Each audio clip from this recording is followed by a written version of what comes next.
Ladies and gentlemen, please welcome Mr. Robert Spencer.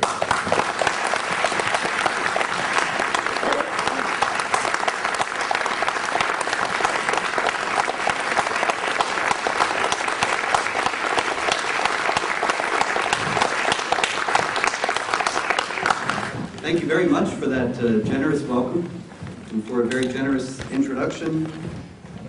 Really, there's this Broadway actor, Robert Spencer. It's all his hits. But a few of them have to do with me, and you may have read some of those things. And that actually is the topic of our talk tonight, is resistance to jihad and Islamic supremacism, a right-wing issue. And you may have read that I'm a right-wing guy who does all sorts of terrible right-wing things. And so I wanted in the first place to show you that I actually do not have wings and that the rumors to the contrary are entirely false. But in all seriousness, this is a very severe impediment across the board in our society today to resisting the threat that the global jihad poses, and that is that it has become a polarizing and polarized issue on the American public square, in the American public square, such that people think that they cannot take certain positions or should not be associating with certain people or can't come to see certain people speak because they would be on the wrong side of the political fence. And so let's think about that. Now, in the first place, there has been some resistance to this talk tonight, as some of you well know. But this isn't about me or about this talk tonight in particular. It's a larger question.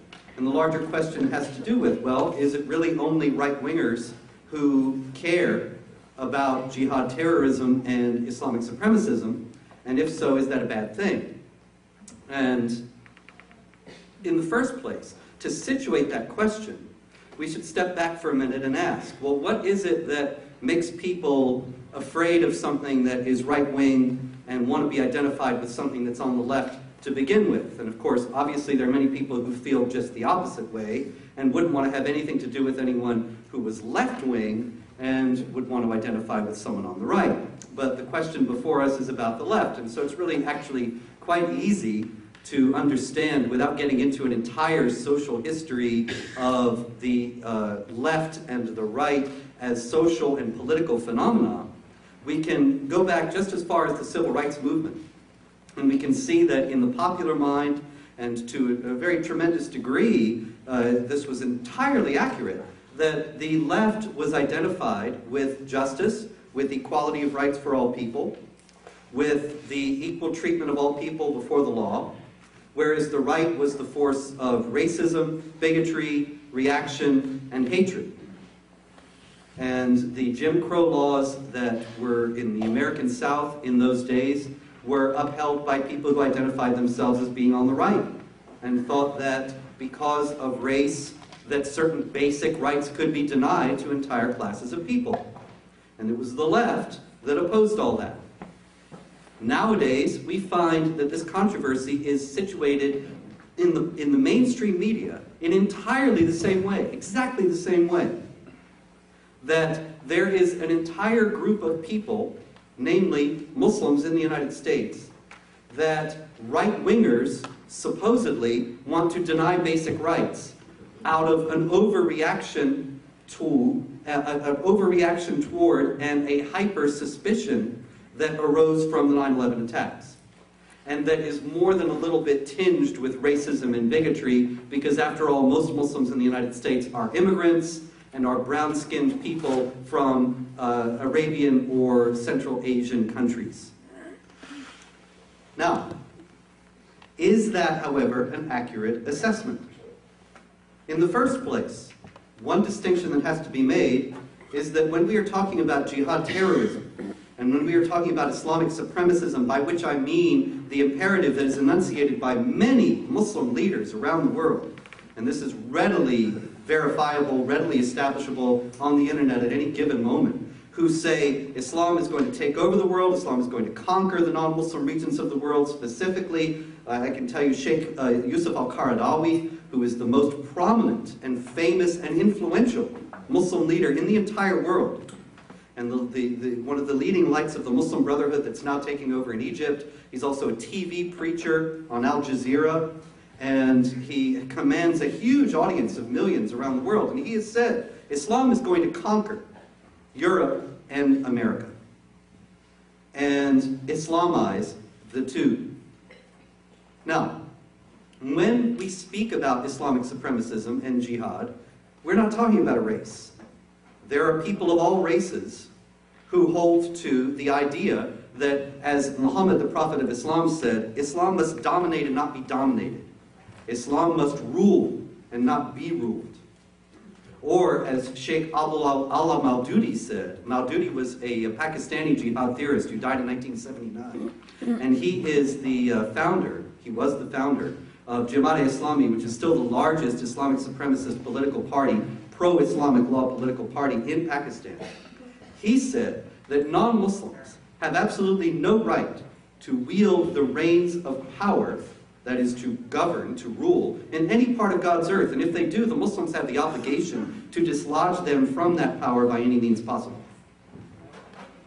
Now, that is a proposition that is held by many Muslims around the world, including some Muslims in the United States. It is not held by all Muslims any more than all people who believe in any given religion all hold to exactly the same tenets. But it certainly is held by many. Now, when one wants to resist this, what would be the motive for wanting to do so? In the first place, we would go back to the Universal Declaration of Human Rights. You may have heard of the Universal Declaration of Human Rights, formulated by the United Nations in 1948, and assented to by all the countries in the world, except, notably, the Muslim countries, who went away to Cairo quite a few years later, as a matter of fact, and formulated what is called the Cairo Declaration of Human Rights, which stipulated that there could be no human rights accorded by any government or society, or respected by any government or society, that weren't in accord with Islamic law, Sharia. Now, Islamic law, Sharia, that is the key, the core of what we're actually discussing here tonight when we're talking about whether it's really wickedly right-wing to want to resist jihad and Islamic supremacism. Because Islamic law, Sharia, is the goal of all the striving that we see from jihadis and Islamic supremacists around the world. And when Sheikh Qaradawi says that Islam will conquer Europe and America, he means Islamic law will rule Europe and America. And when Maududi says that non-Muslims have absolutely no right to wield the reins of power in any part of God's earth, and that Muslims must dislodge them from that power by any means possible, he means that any non-Muslim government, that is, any government that is constituted according to any other system, capitalism, communism, constitutional pluralism, whatever, they all have to go, and Islamic law must rule. So what does Islamic law stipulate? Islamic law, in the first place, says that if you mention something that is impermissible about Allah or Muhammad or the Quran, then you are liable to a death sentence. What does it mean? What's permissible and what isn't? In Islamic law, there is a definition of slander. If I asked you that, what does slander mean? Probably many of you would say, or most of you would say, well, slander is if you tell a lie about somebody. But in Islamic law, it is very specific that slander refers to telling truths about someone that they would not want known. If you tell truths, if you speak accurately about Muhammad, Quran, or Islam, under Islamic law, then you are liable to be killed. Now, why would they kill somebody who speaks accurately? Well, because there is this imperative in Islamic law to conquer and subjugate non-Muslims under the rule of the Muslims, under the rule of Islamic law. It denies basic rights to non-Muslims, as well as to women. It denies not only the freedom of speech, but also denies it to non-Muslims, because they are considered to be rebels and renegades from the truth of God as enunciated in his holy book, the Quran, and by his prophet Muhammad, they must feel their rebellion from God every minute. Not just in the next world where we will all burn in hellfire, but in this one as well. And in this one, we have to be made to feel it by being deprived of basic rights. Not only the freedom of speech, but also the right even to hold authority in any job, because it's forbidden for a non-Muslim to hold authority over a Muslim. So non-Muslims in the societies that are ruled by Islamic law only have the most menial of jobs where they got nobody that they're in charge of. They cannot build new houses of worship or repair old ones, which means their communities are always in decline.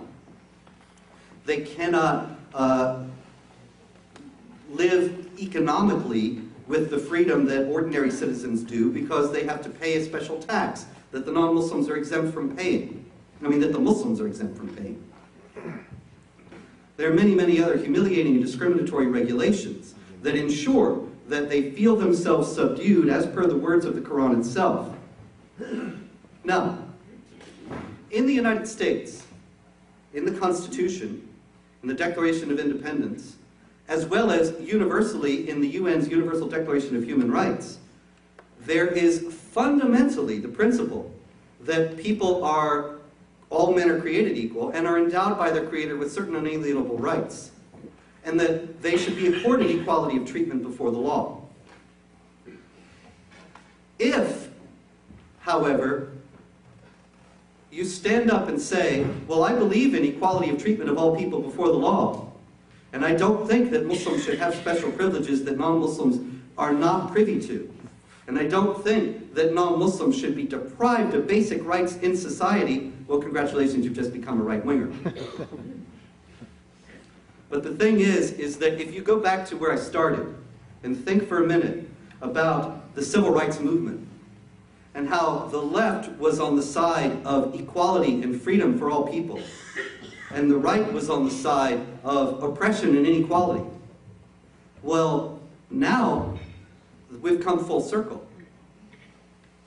Because if it's right-wing to stand up and say, no, I believe in a society where everyone should be treated equally and accorded the same rights, and that there should not be institutionalized discrimination and harassment against any particular group on the basis of their religious beliefs, well, then I'm a vicious right-winger and I plead guilty. But the fact is that these are not right or left values, these are human values. These are not the property of one party. These are not the property of one faction. These things are not the ideas that are coined by one particular group or fringe element in the society. These are universal human values that have been endorsed as such by an international body that was accorded universal recognition. And they are universal values upon which our nation is based. And the idea that to defend them is somehow to contravene them is absurd on its face. But then you would say, well, wait a minute.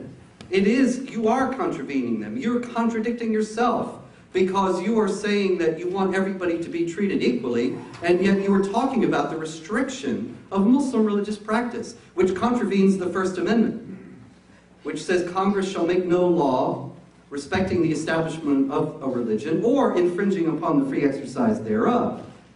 And so how can I stand up here and say that I'm for universal human rights when I'm saying that I'm against Islamic law? If I'm for universal human rights, then I'm for Islamic law coming to the United States, right?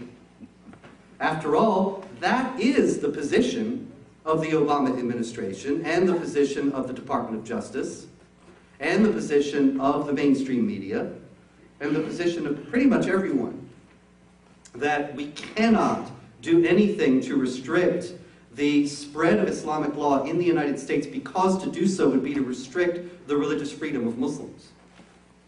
And we cannot restrict the religious freedom of Muslims because, after all, it is a core element of our Constitution that we don't restrict religious freedom. Now, this is a conundrum, or it appears to be. And it actually is quite an operative and live one right now, because in November 2010, actually, the state of Oklahoma voted, 70% of the electorate of the state of Oklahoma voted to outlaw Sharia, Islamic law, in